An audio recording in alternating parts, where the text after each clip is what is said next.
This class is largely going to be practical application. All right, so we're going to do a lot of drilling. We're going to do a little bit of theory on them, but most of the time is going to be taken up by stabbing. And then we're going to do some feinting at the end. We're going to go through some stab feints, or some stab drills and some feinting drills. Just before we get there, I want to go ahead and say that drilling feints is really sort of difficult, because the entire point of a feint is you don't know that you're going to get out, right? And it's hard to drill that, because your opponent sort of knows that you're going to try and sell them on something. So, when we get to that, or when we're working on the stabs in general, just go ahead and play along and let them stab you, and go ahead and buy the fake if it looks at all decent, because this is practice. Alright. Section 1. Stabs. That wasn't an evil enough smile. Thank you. Section 1. Stabbing lobster. Sweet! Into catch. Stab from lobster into catch. Quickly, someone, what is the advantage of a stab over a normal shot? Shortest point, A to B. Is the shortest point. It is a line. Anything else? It's hard to see coming. Very solid if you do it right. Yeah, that's kind of a side effect. It's a little bit harder to see coming. It's a little bit harder to see coming. Why is that? Because it comes directly at you. Just you're not seeing a profile. Right. It's only moving in really one dimension. Mm-hmm. It's more difficult to block because you're not blocking a line, you're blocking a point. Correct, which is much harder to do. If you had taken my Florentine class, like he did, you find out that there's ways to do that anyways, but it's still much harder to block than a normal attack. Also, what's really good is a partially blocked stab is still likely to hit someone. Alright, if I partially block or kind of crappily block a wrap, I'm likely to knock it off where it doesn't matter. Okay, it's likely to bounce off, it's likely to keep going, it's likely to hit the ground, whatever. If I partially block a good stab, I'm likely to push it into another part of my torso, or push it into my groin, or push it into an arm or a leg. It's probably still going to connect somewhere. Stabs are very forceful. You've got to get them early, and you've got to get all of them in order to avoid being hit by a stab. Alright? Shields are really the best thing to stop a stab, because you can just put it there, and no matter what happens, it's pretty much going to stop. Blocking one with the sword, very iffy unless you do it just right. Alright. Correct stab form. I need a volunteer, Lopter. Alright. Generally, you're going to go from a up guard position when you're stabbing. You drop it down. As you drop it down, if you're in a fist grip, go ahead and move up to a saber grip. Saber grip has my thumb up like this. Where's he? That's so you waste no energy. Part of it, and actually. sliding down your hand. Yeah, but it's also for the tip control. It's much easier to control the tip of a stab, which is all that we're going to be hitting them with, hopefully, if you've got the thumb up than if you have just the fist. Alright, so you come down from this where you've got the fist, thumb comes up. You start the stab actually with your hips. Okay, you start moving the hips forward. When you reach full extension of the hips, you start moving the shoulder forward. When you reach full extension with the shoulder, you start moving the elbow. When you reach full extension with the elbow, you rotate your hand over, okay?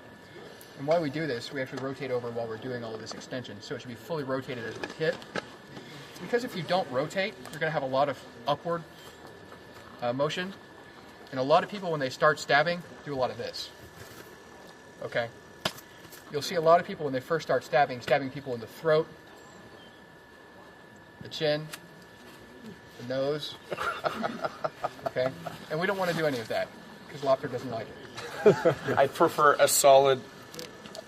So what we're going to do to combat that is we're going to turn our inclination to have upward momentum, upward motion, into rotational motion. So it's going to be like opening a bottle of wine with a corkscrew. Think of Lopter like a bottle of wine, think of yourself like a corkscrew, and you'll do just fine and report. Okay. This is dirty in so many ways. Stab that meat. Starts up, goes down, hips start forward, shoulder starts forward, hand starts over, stab. Okay? And you see what's happening is I've ended up with my thumb rotated about 90 degrees. My thumb is starting facing up, and when it's ending, I'm facing left, as my thumb is. Alright? If you feel that if you're having still upward motion, rotate your thumb more. Okay? Basically, the more you rotate your thumb, the less upward motion you'll have. Because what's actually happening is you're starting to go slightly up and you're starting to go slightly to the side and it's evening out. So, if you actually need to stab down for whatever reason, you just rotate completely over. You'll stab down. Oh, I missed, damn it. That's not a good That'll cost you. Yeah. There you go. So if you get full rotation, you stab down. Half rotation, you should stab straight. And if you want to stab up for some reason, if you're doing like a drop stab, which we'll do later, there's actually no rotation. Okay. But again, proper stab form, start up, come down, start with the hips, forward, forward, forward, forward, forward, rotation. All right. All right, a stab is the quickest possible attack with the least wasted motion. Point A, point A is your hand, point B is them. There's this whole stick-like thing in the middle which should be protruding through their spine. Stabs are very hard to block due to their speed. They're very, very, very quick. All right, it goes from 0 to finished really quickly. Wraps, some people have a wind-up. A lot of people have to go out real far to get a wrap. A stab is just done. Very short motion. And of course, it's moving in just one dimension, which is not only hard to block, it is actually hard to see because there's not a whole lot of perspective of the tip getting larger, which is how we judge single-dimensional objects approaching, is through their increase in size. That's why people can get snowblind in a very uniform environment where they have nothing to judge distance. If you see a matchbox sitting on a hill, it looks like a building very far away. I don't know if any of you are familiar with that, or if you've had to deal with that, but it's very much the same thing. If you're looking at just a single round dot approaching, it's very hard to judge that distance. Okay. Which is handy for pointing it at people's face. We'll get into that later. That's not a joke. All right. First one we're going to work on. No. He'll learn quick. Should I stay right here? Did you see the rotation on that one? I didn't quite catch the rotation though. Yeah. Actually, I just put it out there and started rotating. Yeah. Also, what I'm doing is I'm bracing my thumb against the bottom padding of the sword, so there's no give. Right. There is none of this sloppy sliding in your hand shit. No, that's bad. We don't want that. That's for friends, because stabbers don't have friends. First thing we're going to work on is pump stab the Florentiner. Again, this is practical application. If you took my Florentine class, you care about this very little. However, if you haven't, this is very effective on Florentinites. All right. You're actually going to over-exaggerate the dropping down. Okay? So you're going to drop it down. You want them to see that. All right? Florentiners expect to be stabbed, so what you're going to do is you're going to give that to them. You're going to give that to them by pumping. Don't do the right thing. Damn it. Okay. Stab. They're going to overcorrect. They're probably going to go way over like this. We pull back a little bit. They're going to think that they're being baited out for the hip or something, so they're probably going to go wide at that point. So they're going to overcorrect, then they're going to go wide, and then we're going to stab them.